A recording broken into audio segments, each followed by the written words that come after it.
When you're feeling like your boundaries don't work, it might be because you're setting ultimatums instead of boundaries. So today I'm going to help you understand the difference between the two so that you can set effective boundaries that move you forward rather than getting stuck in the ultimatum trap. Let's get to it.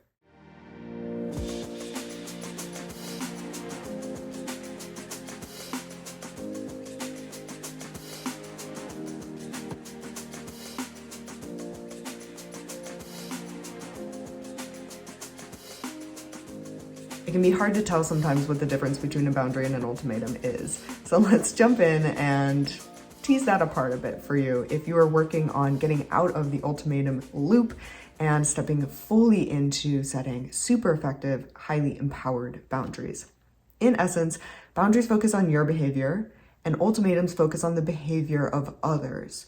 So a boundary might set requirements around other people's behavior if they want to have access to you, which I'll give you an example of in a moment, but it does not tell someone what to do. A boundary always just expresses what you will do based on whatever environment or situation you're in, and it gives room for the other people that you are interacting with to choose how they want to respond to your behavior. So your boundaries focus on you staying in alignment and what you need to do to meet your own needs, desires, and expectations. And it gives other people the opportunity to do the same. Versus an ultimatum, which directs someone else's behavior and communicates that other people's behavior determine your behavior. Now, in a way, all of this is very cyclical, right? You respond to other people respond to you. But an ultimatum says, if you don't do this, I won't do this. Or if you do this, I'll do this. When in reality, you're choosing what you do at all times, and it doesn't actually matter what people are deciding for themselves. You get to choose for you. So ultimatums sort of evade responsibility. They don't empower you. They put all of the power into the hands of other people.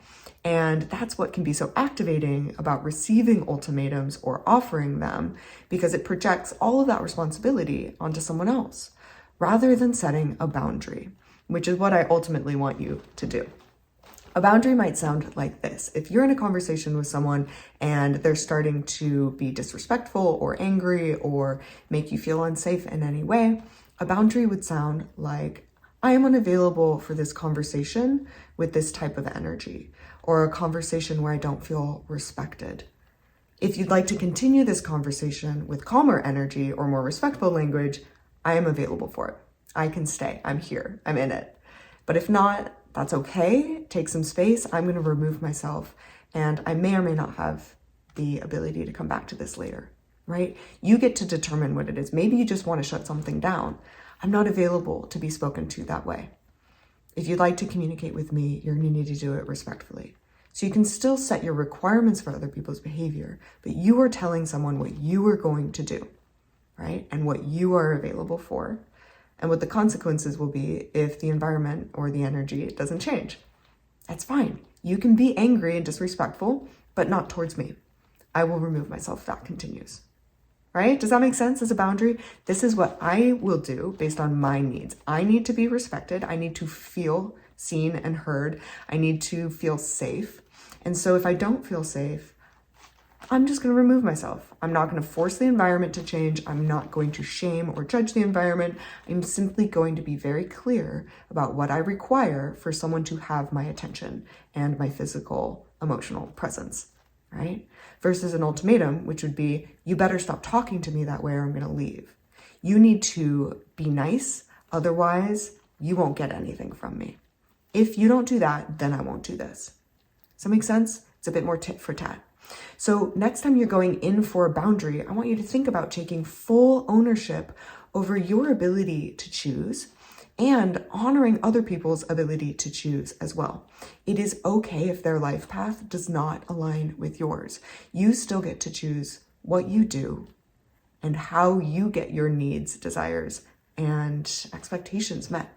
It's okay to have requirements for other people. That's not an ultimatum to say, I want my partners to listen to me, or the people that I am working with need to be collaborative. They need to understand what I'm contributing and consider, what I'm trying to work towards, right? Boundaries and requirements are super, super healthy.